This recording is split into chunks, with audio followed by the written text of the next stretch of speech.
Hello, good afternoon, my friends. After a gap of a week from today, we are continuing our grammar lessons. So, after learning grammar of voice, question tag, framing WH questions, then making simple sentences, etc. etc. Today we are going to learn about use of not only but also. Friends, not only but also is a correlative conjunction.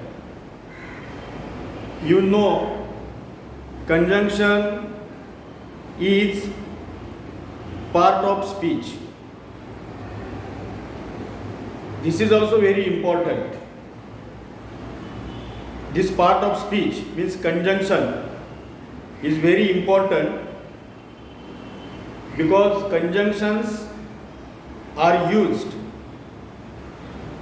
to join the two facts or two thoughts or two actions. Any two things are joined with the help of not only but also. Sometimes we use conjunction and, sometimes we use conjunction as well as.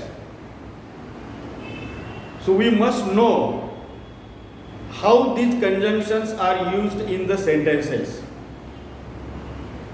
While speaking English, we have to use the different kinds of conjunctions. Not only but also, this conjunction is alternative for as well as or and. It means in the place of and or sometimes in the place of as well as, the conjunction not only dash but also used.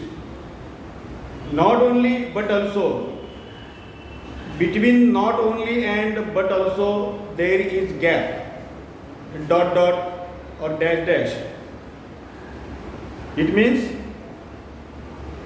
the place of not only is at one used, not only is used at one place, and another part, that is but also, is used at another place. And today we have to learn how this conjunction is used appropriately, correctly in the given sentence. So this is also very important part of grammar. So everybody must know how to use not only but also in the sentences. Friends, as usual I have given, means I have written some sentences on the blackboard, and with the help of these sentences I will teach or explain you how not only but also is used. Sentence number 1: Madhu likes maths and science. Madhu likes maths and science. Look at this sentence. Madhu is the subject. Likes is verb. Madhu likes two things. Here, two things are given about Madhu. Means Madhu likes, liking of Madhu. So what Madhu likes? Madhu likes maths subject, one thing, and Madhu likes science also. Okay, so in this sentence, look at this, the answer of this sentence. So Madhu likes, first thing is maths. So before first thing you have to take not only. Madhu likes not only maths. Where I have used not only? I have used not only before maths. Maths is one subject and science is another subject. So here maths and science, these two things are joined with and. Here in the given sentence, maths and maths science, these two subjects are joined or connected with and. So in the place of and, here I have taken but also. Place of but also is the place of and. Means in the place of and, you have to use but also. And very simple, where to take not only? Not only you have to take before the first thing. Whatever may be the first thing given in the sentence, you have to use not only before that thing. And place of but also is at the place of and. मराठीमध्ये सांगतो. Not only dash but also. म्हणजे not only आणि but also याच्यामध्ये gap आहे. Not only but also, this is the group of words. म्हणजे हे अशा प्रकारचं कंजंक्शन आहे की ते शब्दांच्या समूहाने ते तयार झालेलं आहे. म्हणून त्याला को रिलेटिव्ह कंजंक्शन असं म्हटलेलं आहे. को रिलेटिव्ह ते दोन गोष्टींशी रिलेट करतं म्हणून त्याला को रिलेटिव्ह कंजंक्शन असं म्हटलेलं आहे. आता इथे कसं आहे, अँड एकच शब्द कंजंक्शन आहे. तसं हे नॉट ओनली आणि बट ऑल्सो या दोघांना एकत्रित मिळून त्यांचा विचार करायचा आहे. असे इंग्लिशमध्ये कोरिलेटिव्ह कंजंक्शन्स आहेत, जसं की neither nor, either or, as well as. म्हणजे हे असे कोरिलेटिव्ह कंजंक्शन्स आहेत. ते लक्षात, जसं जसं यूज ऑफ कंजंक्शन्स बद्दलची वेगवेगळी उदाहरणं येतील तसं तुम्हाला ते समजत जाईल. आता फक्त तुम्हाला विचार करायचा आहे तो use of not only but also. तर दोघांच्यामध्ये गॅप आहे. तर मधु या मुलाला दोन विषय आवडतात, मॅथ्स आणि विज्ञान, सायन्स. म्हणून मी हे वाक्य असं लिहिलंय, मधु लाईक्स. तर दोन वेगळ्या गोष्टी मॅथ्स आलेल्या आहे म्हणून त्या मॅथ्स हे नंबर 1 आहे आणि सायन्स हे नंबर 2 आहे. म्हणजे जे नंबर 1 आहे ना त्याच्या पूर्वी नॉट ओनली घे. Before that, before first thing, that is number 1 thing, you have to use not only. And in the place of and, use but also. Very simple. Nothing is difficult in this grammar. So answer is Madhu likes not only maths but also science. म्हणजे मधुला केवळ गणितच नव्हे तर विज्ञान सुद्धा आवडते. अर्थ तोच आहे. मधुला गणित आणि विज्ञान आवडते असं म्हटलं तरी तोच अर्थ आहे. मधुला गणित विज्ञान आवडतं हेच आपल्याला समजतो, हाच बोध होतो. फक्त एक सांगण्याची तऱ्हा वेगळी आहे, पद्धत फक्त बदललेली आहे. केवळ त्याला तेच नाही आवडत, गणितच नाही तर त्याला विज्ञान सुद्धा आवडते. शैली फक्त वेगळी आहे बोलण्याची किंवा लिहिण्याची. Okay, now come to the sentence number 2. Teachers and parents praise me. In this sentence, with the help of and, the teachers and the parents, these two things are connected. And ने पुन्हा एकदा and चा वापर इथे केलेला आहे. या and ने टीचर्स आणि पॅरेंट्स दोन घटक and ने जोडलेले आहे. शिक्षकांनी आणि पालकांनी माझी प्रशंसा केली. मराठी अर्थ मुद्दाम सांगतो अधिक चांगलं कळावं म्हणून. काही 8वीची मुलं आहेत त्यांना थोडंसं समजायला अडचण येत असेल म्हणून मी बोलतोय ते गृहीत धरून. मला याचं उत्तर मी कसं लिहिलं आहे ऑलरेडी. आता इथे काय झाले, हे टीचर आणि पॅरेंट्स हे 2 सब्जेक्ट्स आहेत, वेगवेगळे करते डिफरंट सब्जेक्ट्स आहेत. इथे काय झाले, मधु सब्जेक्ट आहे, लाईक्स हे वर्ब आहे आणि त्या मधूला आवडणाऱ्या गोष्टी 2 वेगळ्या आहेत की ज्या वाक्याच्या शेवटी आलेल्या आहेत. तर कोणत्या पण ज्या 2 फॅक्ट्स आहेत, त्या 2 गोष्टी आहेत, त्या कुठे जोडल्या गेलेल्या आहेत, तर त्याच्यावरती ते गृहीत धरून किंवा ते समोर ठेवून आपण not only but also use करत राहायचं. आता म्हणून इथे सुरुवातीलाच नॉट ओनली आलं कारण ज्या 2 गोष्टी कनेक्ट केलेल्या आहेत त्या सुरुवातीलाच आलेल्या आहेत. म्हणून आता नॉट ओनली कुठे येणार, जी फर्स्ट थिंग जी आहे, आता कोण आहे ते फर्स्ट थिंग आहे, त्याचं फर्स्ट म्हणजे पहिला घटक कोण आहे, टीचर आहे, टीचर्स. म्हणून टीचर्सच्या पूर्वी काय आलं, नॉट ओनली, आणि अँडच्या जागी काय आलं, बट ऑल्सो. म्हणून नॉट ओनली टीचर्स लिहिल्यानंतर पुढे अँड आहे ना, म्हणून त्याच्या जागी आपण लिहिणार बट ऑल्सो आणि मग पुढचा घटक पॅरेंट्स आणि मग पुढे आहे असं झालं प्रेज बी. अंडरस्टूड? ओके. म्हणून इथे नॉट ओनली सुरुवातीला आलं कारण 2 गोष्टी ज्या जोडलेल्या आहेत त्या सुरुवातीला आल्या, स्टार्टिंगला झालेल्या आहेत. Not only teachers but also parents praise मी. इथे मॅथ्स इथे मध्येच आलेलं आहे म्हणून ते नॉट ओनली इथे मध्ये आलेलं आहे.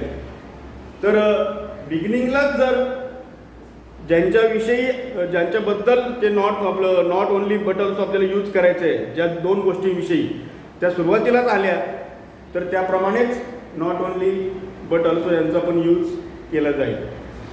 Number 3, sentence number 3, television is used for education as well as entertainment. आता इथे मी बदलून घेतलं आहे कन्व्हेन्शन.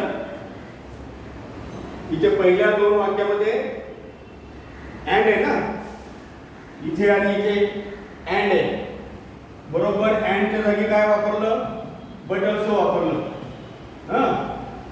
जिथे अँडची जागा ती बट ऑल्सोला द्यायची आहे. आता इथे काय केलंय, अँडच्या ऐवजी ॲज वेल ॲज वापरलेलं आहे. As well as is another conjunction. This conjunction is also works as and प्रमाणेच ते काम करतं. आपण मराठीत तसेच असं म्हणतो ना, तसेच. याचा अर्थ काय, television is used for education. Television, Doordarshan, टीव्हीचा उपयोग शिक्षणासाठी केला जातो, तसेच मनोरंजनासाठीही केला जातो, असं त्याचा अर्थ आहे. कोणत्या 2 गोष्टींसाठी टेलिव्हिजनचा उपयोग केला जातो, इथे पुन्हा 2 फॅक्ट्स आल्या बघा. 2 facts. Which 2 facts are mention here? 1 fact is education and second fact is entertainment. Am I right? Yes. Education first thing and second thing entertainment. For these 2 things television is used. So look at the answer of this sentence. So television is used for education. Here for is the preposition. What? For is preposition. Preposition is part of speech. For हे preposition आहे, शब्दयोगी अव्यय. शब्दयोगी अव्यय ही पण एक शब्दांची जात आहे. तर अशा प्रकारे 2 फॅक्ट्स जेव्हा दिल्या जातात, त्यातल्या पहिल्या फॅक्टच्या अगोदर जर प्रेपोजिशन आलं, जसं की ऑफ, फॉर, फ्रॉम, विथ, कधी बाय इत्यादी, यापैकी हे तुम्हाला मोस्टली मी संभाव्य येऊ शकणारे वाक्यांमध्ये येतात. तर त्या प्रेपोजिशनच्या अगोदर नॉट ओनली आलं पाहिजे. म्हणून मी इथे नॉट ओनली वापरताना फॉरच्या आधी वापरलं आणि मग फॉर घेतलं आणि मग एज्युकेशन, फर्स्ट थिंग आहे ना एज्युकेशन, मग आलं असतं. तर प्रिपोजिशन आल्यावर जरा ही तुम्ही काळजी घ्यायची, दक्षता घ्यायची आहे. की काय दक्षता घ्यायची आहे की नॉट ओनली आपल्याला प्रिपोजिशनच्या पूर्वी वापरावं लागेल, हे विसरायचं नाही. ठीक आहे, सगळ्याच गोष्टी एकदम नाही कळणार, पण सरावाने ते तुम्हाला समजेल. नंतरच्या सरावांमध्ये मी सरावासाठी जी वाक्य देणार आहे त्याच्यामध्ये अशा प्रकारची मी वाक्य देईन जेणेकरून तुमचा सराव होईल. ओके, पुन्हा एकदा हे उत्तर बघा, समजून घ्या. Television is use not only for education but also, हे कोणाच्या जागी आलं बट ऑल्सो, ॲज वेल ॲजच्या जागी आले, ॲज वेल ॲज. इथे बट ऑल्सो कोणाच्या जागी आले, अँडच्या जागी आले, अँड. बघा सायन्सच्या पूर्वी अँड आहे ना, तसं इथे सायन्सच्या पूर्वी बट ऑल्सो आहे. म्हणजे अँड किंवा ॲज वेल ॲज यांचा उपयोग करून जर वाक्य ज्या फॅक्ट्स किंवा थॉट्स जे ॲक्शन्स जोडलेले असतील तर ते अँड किंवा ॲज वेल ॲजच्या जागी तुम्हाला बट ऑल्सो घ्यायचं आहे. म्हणून इथे बट ऑल्सो वापरलं आणि पुढे उरलेलं शब्द आहे एंटरटेनमेंट. ठीक आहे.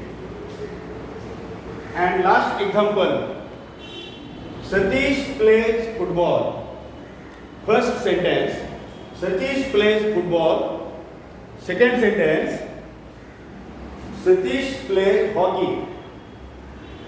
आता तुम्हाला या दोन्ही वाक्यांमध्ये काय कॉमन दिसते तुम्हाला? Which part in both sentences is common? Yes,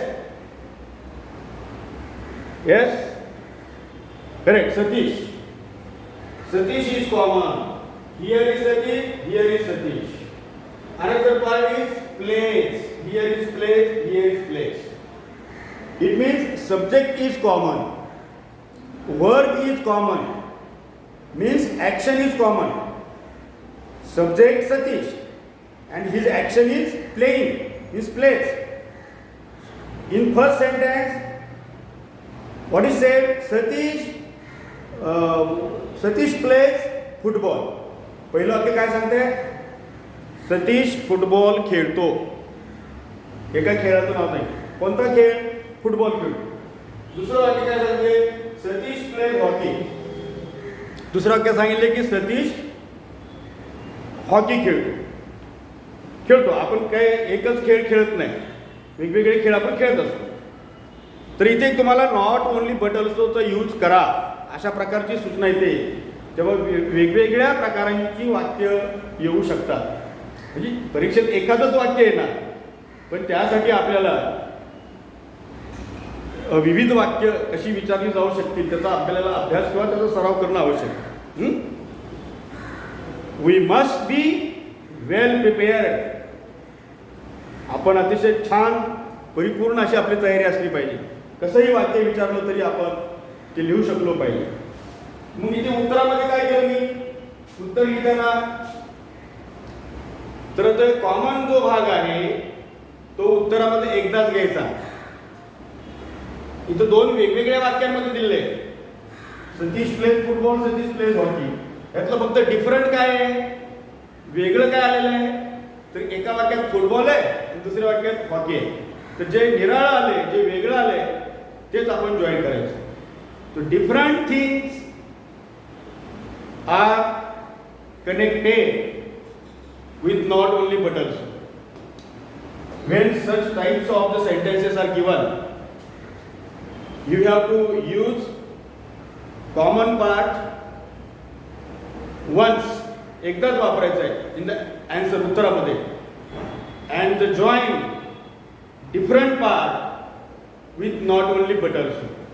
आणि जो वेगळा भाग आलाय तो नॉट ओनली बट ऑल्सो ने जॉईन करायचा. Very simple. So Satish plays एकदाच घेतलं मी. आणि आता इथे फुटबॉल आहे ना पहिलं, म्हणून त्याच्यापूर्वी नॉट ओनली फुटबॉल आणि नंतर हॉकी लिहिण्यापूर्वी बट ऑल्सो हॉकी. अशा प्रकारे use of not only but also हे ग्रामर मी तुम्हाला शिकवण्याचा प्रयत्न केला या माध्यमातून आणि I am hopeful or I am sure you will definitely understand this today is my grammar lesson, and I will send you the sentences for practice, and you have to solve it